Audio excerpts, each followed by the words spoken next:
সীমান্তের ওপার থেকে ষড়যন্ত্র করে বাংলাদেশের মানুষের ঐক্য নষ্ট করতে চায় পালিয়ে যাওয়া গোষ্ঠী, এমন মন্তব্য করেছেন মেক্সিকোতে নিযুক্ত বাংলাদেশের রাষ্ট্রদূত মুশফিকুল ফজল আনসারী।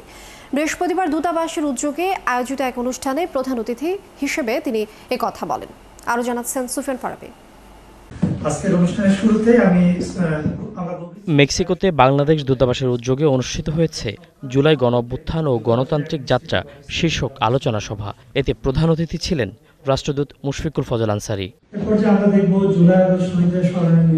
অনুষ্ঠানে তিনি বলেন, দ্বিপাক্ষিক সম্পর্ক উন্নয়নে পালিয়ে যাওয়া সরকারের এমপি, মন্ত্রী ও ক্যাডারদের যে কোনো সময় বাংলাদেশে পুশিন করতে পারে ভারত। মহুয়া মৈত্র পার্লামেন্টে বলেছে তাদের যে বাংলাদেশের লোকদেরকে কেন রাখতে হবে, বাংলাদেশ তো ভারতের চেয়ে, মহুয়া মৈত্র বলছেন ভারতের চেয়েও বাংলাদেশের অর্থনৈতিক সামাজিক অবস্থা ভালো, তো যে কোনো সময় পুশিন করেও দিতে পারে। এত ভাবনার কোনো, এত নিশ্চিন্ত থাকার কোনো কারণ নাই যারা ওইখানে বসে খুব আরামায়েশে থাকছেন। কারণ ডিপ্লোমেসিতে, কূটনীতিতে দুই দেশের যখন স্বার্থ সংশ্লিষ্ট ব্যাপারগুলো সামনে আসবে তখন কিন্তু মনে হতে পারে যে এই পুশিনের মুখোমুখি কিন্তু হইতেও পারে, এবং এখানে বাংলাদেশে এসে তাকে বিচারের মুখোমুখি হতেই হবে।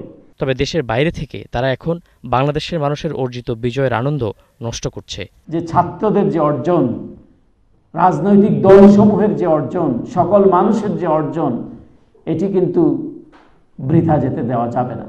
আমাদের অনৈক্য, আমাদের দ্বিধা দ্বন্দ্ব, আমাদের একটা ব্যক্তি স্বার্থ থাকতেই পারে, আমার একটি পছন্দ অপছন্দ থাকতেই পারে, আমার একটা দ্বিমত থাকতেই পারে।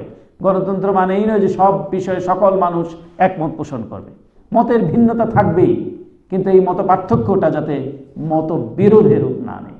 শহীদদের রক্ত ও আহতদের ত্যাগের প্রতি মূল্যায়ন করতে হলে প্রশাসনে থাকা গণতন্ত্র হত্যাকারীদের চালকের আসনে বসানো যাবে না বলেও মন্তব্য করেন মুশফিক।